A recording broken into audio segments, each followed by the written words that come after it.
Sveiki, esame parduodamo kotedžą. Įėjimas namą yra arba pro garažą, arba pro pagrindinės duris. Garažas yra pakankamai erdvus, telpa mašina pasistatyti ir galima tikrai pasistatyti motociklą gale, jeigu reikia, arba pasidaryti kažkokias lentynas. Šiuos kotedžus skiria garažo siena, tad yra pakankamai tylu ir ramu. Kitoje pusėje nuo paradinio durų yra technikos kambarys arba įeinama drabužinė. Čia yra išvadai skalbimo mašinai, taip pat kriauklė, jeigu reikia, ir galima paimti pastatyti čiužinio džiovinimo mašiną. Pats holas nėra didelis, nėra sumontuotas spinta, tačiau jinai turėtų būti šioje vietoje. Spintos dydis pakankamai didelis, virš 2 metrų, ir aukštingumas labai taip pat didelis. Turime pirmo aukšto kambarį, darbo kambarį arba miegamąjį kambarį. Jame tikrai galima drąsiai ir gyventi, ir turėti kaip atskirą darbo kambarį. Pirmame aukšte mes turime ir sanmazgą, tualetas, dušo kabina.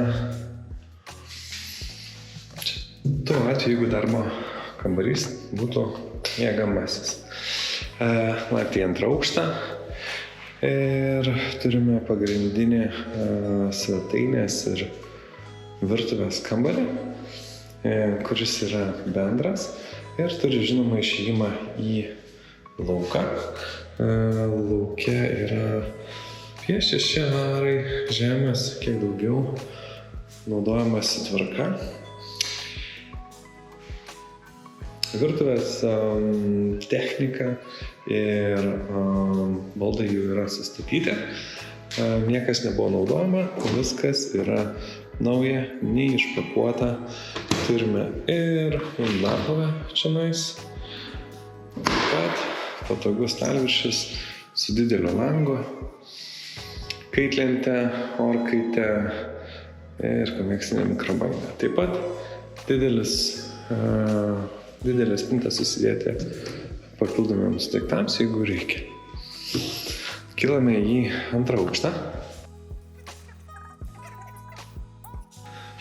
Turime tėvų pagrindinį miegamąjį kambarį, kuris yra erdviausias iš miegamųjų kambarių.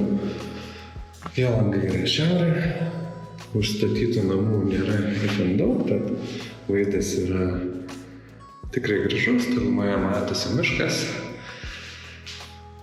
Miegamasis yra erdvus, išvedžiota komunikacijos ir kondicionieriai, ir taip pat tėvai džiaugsis įeinama didelė drabužinė, kurią galės naudoti savo tėvai. Kiti 2 miegamieji kambariai yra šiek tiek mažesni ir tuojaus nueisime į vidurį. Žinoma, langas į kaimynus. Išvedžiota visa elektros instaliacija, taip kad galima būtų pasikabinti arba televizorių. Lango pačiai, žinoma, rozetės darbiniam stalui. Ir šviesiausias greičiausiai miegamasis kambarys, kuris yra į pietinę pusę ir kurio langas yra į vidinę namo kiemą. Antrojo aukšto miegamieji kambariai naudojasi bendru sanmazgu, kuriame trūksta dar kai kurių detalių, tačiau pagrindinės vonia ir visi išvadai kraneliai yra. Tai reikia pasistatyti kriauklę ir galima drąsiai jau naudotis.